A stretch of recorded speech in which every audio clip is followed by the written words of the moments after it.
وقفے سے پہلے ہم وادی طرا کے متاثرین کے مسائل کے بارے میں بات کر رہے تھے.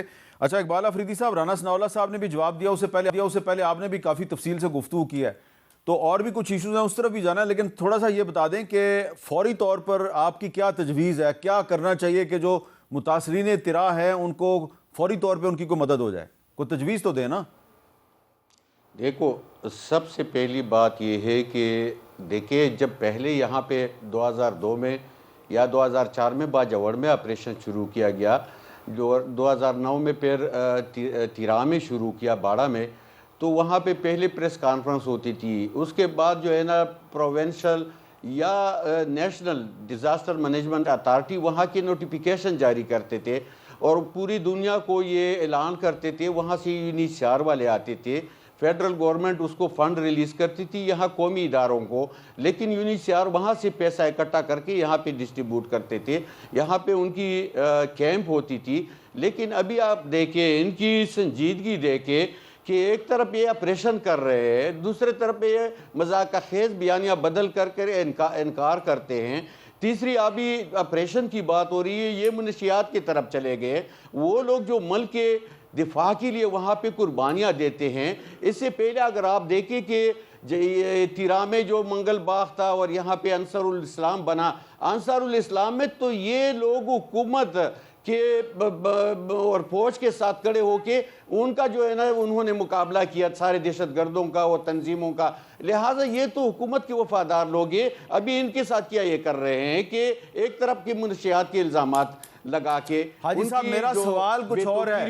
میرا سوال یہ ہے کہ کوئی متاثرین کی مدد کیسے کرے؟ یہ لوگ متاثرین کی مدد کیسے کریں؟ یہ متاثرین کی خدمت صرف اور صرف یہ اعلان کرے، یہاں پہ نیشنل ڈیزاسٹر مینجمنٹ اتھارٹی سے نوٹیفیکیشن جاری کرے کہ وہاں پہ یہ ایریا جو ہے یہ ملیٹنٹ وہاں پہ پھر رہے یا ملیٹنسی ہے وہاں پہ، تو یہ ایریا افیکٹڈ ایریا ہے، لہٰذا ان کے لوگ نکل آئے ہیں اور یہ اعلان کرے. تو ان کے فنڈز وفاقی حکومت کے پاس بھی ہے، صوبائی حکومت کے پاس بھی ہے، لیکن یہ تو کرنا نہیں چاہتے. یہ تو صرف سہیل آفریدی کو بدنام کرنے، ان کی حکومت کو کمزور کرنے اور ان پہ الزامات کے لیے سب کچھ کر رہے ہیں. ان کے پاس تو کوئی اور اختیار نہیں ہے. اگر یہ کرنا چاہتے، دیکھیں ایک بات اگر دنیا کی ساری ممالک یا مخیر آزاد یتیموں کے ساتھ کرنا چاہتی تو یہ یتیم ہے، اگر بے گھر لوگوں کے ساتھ مدد کرنا چاہتی یہ بے گھر ہو گئے، اگر یہ کمزور لوگوں کے ساتھ کرنا چاہتی تھی وہ برف میں پڑے لوگ ہیں.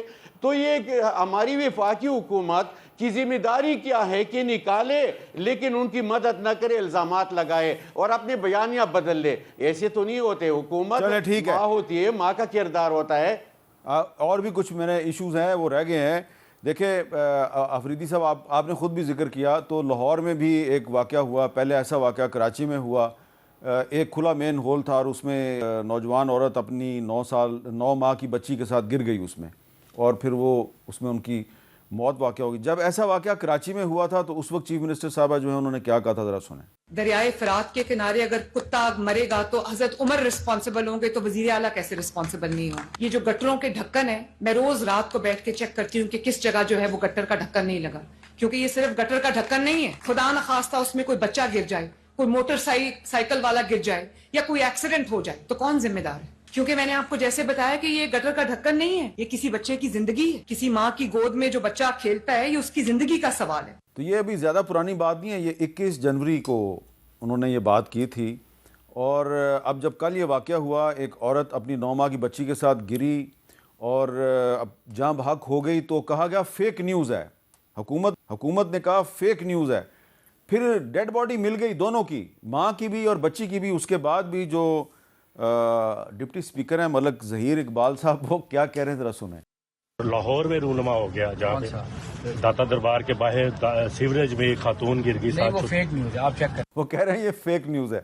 تو رانا ثناءاللہ صاحب، یہ آپ کا تعلق نہیں ہے پنجاب حکومت سے، لیکن ویسے ہی اوورآل یہ بتائیں، یہ جو طرز حکمرانی ہے کہ اگر کسی اور صوبے میں ایسا واقعہ ہو جائے تو آپ اس پہ تنقید کرتے ہیں، اس میں حضرت عمر کو لے آتے ہیں.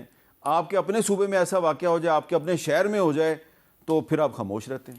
نہیں دیکھیں، اس میں کوئی خاموشی والی بات نہیں ہے. مریم نواز صاحبہ نے جو بات اگر کراچی میں ہونے والے واقعے کو جو کی ہے بات تو انہوں نے بالکل درست کی ہے، وزیر اعلیٰ کی بالکل ذمہ داری ہے، اور اگر وہ خود چیک کرتی رہی ہیں، جو یقیناً کرتی رہی ہوں گی، تو اس کے باوجود اگر لاہور میں وہ گٹر کا ڈھکن یا وہ جگہ جہاں پہ یہ خاتون گری ہے، تو انتہائی افسوسناک واقعہ ہے۔ اس کی پوری انکوائری ہونی چاہیے کہ یہ وہاں پہ کیوں نہیں تھا، لیکن جو اور ایف آئی کیوں آر وہ درج کھلا۔ ہوئی ہے وہ اس میں صرف کہا گیا یہ حادثہ ہوا ہے، غفلت کی نہیں ایف تو آئی آر یہ نہیں ایف درج آئی ہوئی۔ آر اگر غلط درج ہوئی ہے تو ایف آئی آر کی درستگی ہونی چاہیے، اور جو لوگ ذمہ داران ہیں ان کے خلاف ایکشن ہونا چاہیے، اور مجھے یقین ہے کہ یہ ایکشن ہوگا۔ آپ یہ نہیں سمجھتے کہ پنجاب میں اب بلدیاتی انتخابات ہو جانے چاہیے اور گٹر کا ڈھکن چیک کرنا چیف منسٹر کا کام نہیں ہے، یہ میئر کا کام ہے؟ یہ بالکل درست ہے، بلکہ میئر کا بھی نہیں، یہ جو اس یو سی کا جو چیئرمین ہے یہ اس کی ذمہ داری ہے، اور اسے ذمہ دار ٹھہرایا جانا چاہیے۔ اور بالکل بلدیاتی الیکشن جو ہے وہ یعنی جو اسٹریٹ پرابلمز ہیں، جو لوگوں کے گلی محلے کے معاملات ہیں، ان میں ان کی قیادت آگے آنی چاہیے، اور اس کے ذریعے سے ان کے مسائل حل ہونے چاہیے۔ اور پنجاب حکومت کمیٹڈ ہے اب انشاءاللہ تعالیٰ کہ بلدیاتی الیکشن جو ہے وہ انشاءاللہ آپ مسلم لیگ نون پنجاب کے صدر ہیں، جی اس میں تو آپ نے کبھی بطور صوبائی صدر کے صوبائی حکومت سے کہا ہے کہ آپ کرا دیں بلدیاتی انتخابات؟ نہیں، صوبائی حکومت جو ہے وہ اس بارے میں پوری طرح سے تیار ہے۔ اس وقت حلقہ بندی ہو رہی ہے، میرا خیال ہے کہ اگلے 10 دن میں حلقہ بندی کا عمل مکمل ہونے کے بعد جو ہے وہ بلدیاتی شیڈول جاری ہو جائے گا۔ اور ویسے ہی بریک لینی ہے، میں نے بریک سے پہلے پوچھ رہا ہوں کہ بلدیاتی الیکشن جو ہے اس میں تحریک انصاف کو شرکت کی اجازت ہوگی؟ دیکھیں جی، تمام سیاسی جماعتوں کو اس میں شرکت کی اجازت ہے۔ جو جماعتیں بھی رجسٹرڈ ہیں الیکشن کمیشن کے پاس وہ بلدیاتی الیکشن میں حصہ لے سکتی ہیں۔ ایک بریک لیتے ہیں جی، بریک کے بعد دوبارہ ملتے ہیں۔